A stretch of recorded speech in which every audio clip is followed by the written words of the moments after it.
Checking Apple stock right now, it's up about 1.5%. Gadgets galore, right? That's what we usually get at the World Conference at their usual, the Worldwide Developers Conference. Dan Howley, that's coming up on Monday. What can we expect? Oh, we got a ton of cool Apple stuff coming on Monday at WWDC. We actually put together this tidy little package. Take a look. Apple's annual Worldwide Developer Conference kicks off virtually on Monday. Expect to get major updates to everything from the software powering your iPhone and iPad to possibly a new MacBook or two. But the most important news from WWDC is always about iOS, and that means we should get a look at iOS 15. Apple's soothsayer, Bloomberg's Mark Gurman, reports that the latest version of iOS will get improvements to notification settings for situations when you're in a meeting or sleeping, as well as new privacy features and updates to iMessage to make it more of a competitor to Facebook's WhatsApp. Phone Arena, meanwhile, says that iOS 15 will allow users to change even more default apps, which could help with some of the regulatory scrutiny Apple has faced about its control over iOS. On the iPad side of things, Apple could be releasing its largest ever update for the iPad's home screen, giving users the ability to get rid of all of their individual app icons and turn the entire screen into interactive widgets. There's little we know about watchOS 8, but Apple usually makes a number of changes to its watch faces every year and generally adds new fitness options. You can already do everything from logging badminton to surfing, so it's hard to imagine what else the company can do, but there's always something. macOS is also said to be getting a minor update this year after the major changes it saw last year as part of macOS Big Sur. As for those new MacBooks, leaker John Prosser says that Apple will roll out its new MacBook Pro 14-inch and MacBook Pro 16-inch, complete with MagSafe chargers and a return of the SD card slot. The laptops could also get more powerful versions of Apple's M1 chip, dubbed the M2.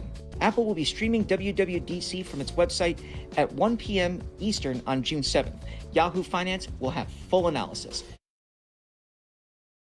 So yeah, there's plenty to expect here. iOS, iPadOS, watchOS, and I dig that little tune that we had going in the background there. That sounded pretty groovy. I got to ask you something, Dan, because these things are so 2018. What's the news about wireless charging with iPads? Yeah, we're expecting in 2022, maybe the end of this year, two different things. An iPad Pro, this according to Bloomberg again, basically saying that they're going to have a glass back on the iPad Pro with wireless charging and even reverse wireless charging. So you could take your iPad Pro, which is a big sucker, and put your iPhone on it and charge your iPhone through it. And then the other thing is, thank God, at some point this year, we may see a new version of the iPad mini. That thing is very old, looks very old, still has the big home button and the large borders around the home screen. Hopefully, we'll get a more fleshed out edge-to-edge display to make it look more modern. I love the iPad mini, so hopefully that comes sooner rather than later. I'm also excited about that one. Dan, you always have such a great pulse when it comes to technology. And so is there one thing that you're the most excited about from the Worldwide Developers Conference this year? The prospect of maybe seeing those new MacBooks, the idea that Apple had the M1 chip in its prior ones, the MacBook Air and the MacBook Pro, and did really well with them, as well as in the iMac and Mac Mini, to see a newer version. They're calling it the M2 so far, at least that's what the leaks are. Apple hasn't confirmed or denied that existence yet, but to see something that powerful going into a new Pro, perhaps that would show really that Apple is able to compete now with the likes of NVIDIA as far as graphics processing goes. But that remains to be seen. NVIDIA is still the top dog in that market, followed by AMD. But look, if Apple's M2 can crush it as far as the performance goes on graphics, then my goodness, everybody really has to watch out. Dan Howley, we will be watching.